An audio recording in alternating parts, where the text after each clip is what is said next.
So the UK is currently the head of the G7 group. That's the world's most economically advanced countries. And the UK currently chairs the G7 group. Our Chancellor, who does our economy, called Chancellor of the Exchequer, his name's Rishi Sunak. He put out this video saying that what they want to do is bring in this thing called the central banking digital currency. They want to replace fiat paper money with digital money as a competitor to Bitcoin and crypto money, right? But instead of being decentralized currency, it will be controlled by a government. It's digital currency, but controlled centrally through the banks, Bank of England. So instead of having a bank account with whatever, HSBC or Bank of America, you'll have a bank account directly with, in the American context, with the Fed. In the UK, directly with the Bank of England. You have a personal bank account, and you're given digital money in that bank account. These are called central banking digital currencies. The Chancellor of the Exchequer in the UK has already announced their intention to do this as the G7 group. And these, if you look up... this sounds terrifying. If you look up the Telegraph newspaper... Central bank digital currency, is that the one down below? Digital currency should be programmable. See that one there? Yeah? Now what they're doing is they're saying, you know, everyone knows that with inflation at over 5%, it's now 5.4%, right? Our fiat money, the paper money, is increasingly becoming worthless, and we're headed towards a big disaster. The Fed wants to raise interest rates. But we're in so much debt that if you raise interest rates, people are going to suffer because we're living on debt as Western economies. So they realize that this kind of the lifespan of paper money is fast coming to an end because of the 2008 economic crash in particular. So they're bringing in these central banking digital currencies. Why is that word programmable in there? So what they said in that article, and the Chancellor put a video out saying this as well, they've said that this money that you will earn from work, instead of having paper money, you have this digital money. It's programmable so that you can't buy certain foods, or if you do something that your employer doesn't like, it's all in that article. You won't be able to spend your money. In other words, it's not money. They're vouchers. They're like food vouchers.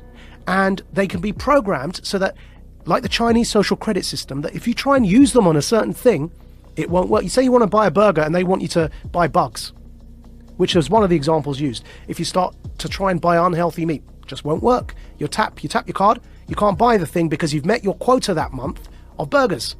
You have to buy something like a vegan meal. So it won't just be money in the sense of the way we have dollars or pounds today. Yeah. It'll be something that's controlled in terms of your ability to distribute it. Which is why I'm calling it a voucher. It's a coupon.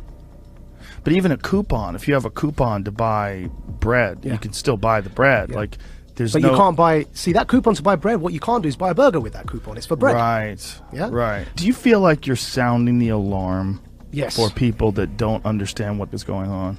So here, I've pulled it up for you here, yeah? So there's the video.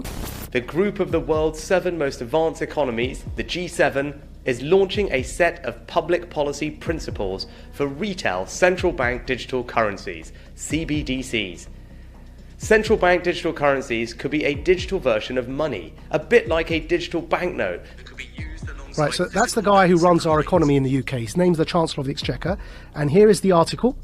Bank of England tells ministers to intervene on digital currency programming, yeah? And here's a quote from the article. Digital cash could be programmed to ensure it is only spent on essentials or goods which an employer or government deems to be sensible. Holy shit. I'm going to take it one step further for you, Joe, right? So the checkpoint Charlie exists everywhere. They bring in digital banking, central banking digital currencies. You've got a scenario now that you're checking in and out everywhere you go using vouchers that are programmed and you can only spend where you're told you can spend them. There's another word for that, man. That's called the Chinese social credit system. So what they are telling us, and when I say they, who's they? People in power. That's the head of our economy, the Chancellor of the Exchequer, second most powerful person other than the Prime Minister and maybe the Foreign Secretary in the UK, right? He's telling us, I just played it there for you, he's telling us that's what he, as the UK, the head of the G7, want to bring in for the G7. And if I'm speaking to you the way I'm speaking now, and my employer or government, you heard that in the quote directly, yeah, deems me as saying or doing something inappropriate, suddenly I can't actually pay to come here and speak to you anymore. My digital currency won't even pay for the ticket because it will be known that I'm coming to speak to you. Sorry, your vouchers don't allow you to purchase that ticket to go and speak to Joe. And this is where we get into the kind of censorship that we see in social media that is not... You can't have that kind of censorship with the First Amendment in normal discourse. But you can have that kind of censorship if you've developed a digital platform that distributes information, but it's a private company. Yeah. So think about what money is, where you can spend it on whatever you want, versus this digital currency, which is essentially controlled in a sense. Yeah. Like you have free speech on Twitter, but you really don't. Yeah. Because if you go too far or you talk about something that they don't find appropriate, they'll just ban your account. That could be what we're looking at in terms of what we think of as free speech being social media platforms, could be what we think of as your free range ability to buy whatever you want with whatever money that you've earned. So what's going on here, right? What's going on here is, with this central banking digital currency, if you get to that situation where you end up with the Chinese social credit system in the West, why would anyone want to do that, right? I believe we're in a moment of the Gutenberg press. Go back to when the printing press was invented. Technology disrupts power structures. It always has. Printing and its invention was a new technology. What happened when they invented the printing press? The power structures, who up until that point were reading the Bible for you and were telling you that you've got to pay this priest X amount of favors and he'll forgive you your sins. And that became a bribery system, right? Which is what Martin Luther was so upset about when he pinned his thesis to the wall. The printing press disrupted that power dynamic because people could read the Bible for themselves. And they began realizing that the power structures were manipulating what was written to control people. Now, nobody in hindsight is going to argue that printing and its invention is a bad thing for humanity. But at the time, it led to war. It led to the 30 Years' War in Europe. Because it disrupted power so much that people began rising up, and it led to this 30-year period of war, which eventually led to the Reformation, and the rest is history, right? What's today's Gutenberg press? The internet.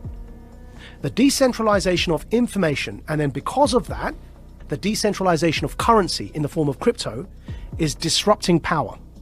Because the way that after the revolution of the Reformation and the printing press, control was still possible, though obviously not to that level, which is why we no longer have those absolute monarchies.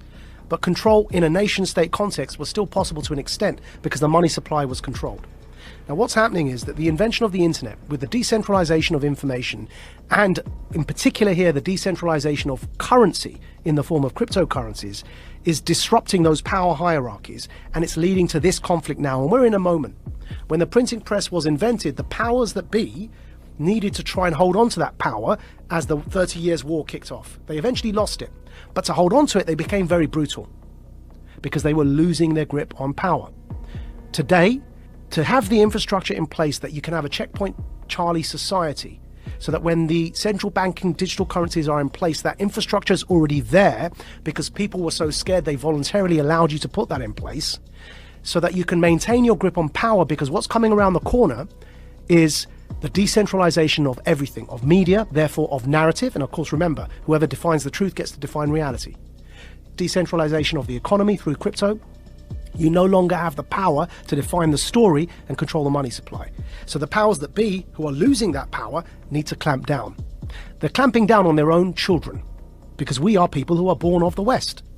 So it's an internal civil war in a hybrid war context over truth and over information. Centralization versus decentralization. It's no longer about left or right. It's about up versus down. It's about power versus those who don't have power. Do you think if there was no cryptocurrency, if there was no Bitcoin or any of the other crypto coins, that they would attempt to do some sort of digital currency? Do you think that this is a response to the understanding that decentralized digital currency is eventually going to take over, or has gained far more momentum than they ever anticipated? I think so. And also decentralized media, because you can't control the narrative. Right. Now, we will get out of this because ultimately it's a numbers game. And ultimately, in times like this, you end up fighting against your own sons, right? It's those in power fighting their own people. And eventually, the people, are, by sheer numbers, end up becoming the people in power, right? So in the long run, we may well end up in a decentralized world, which will be much better.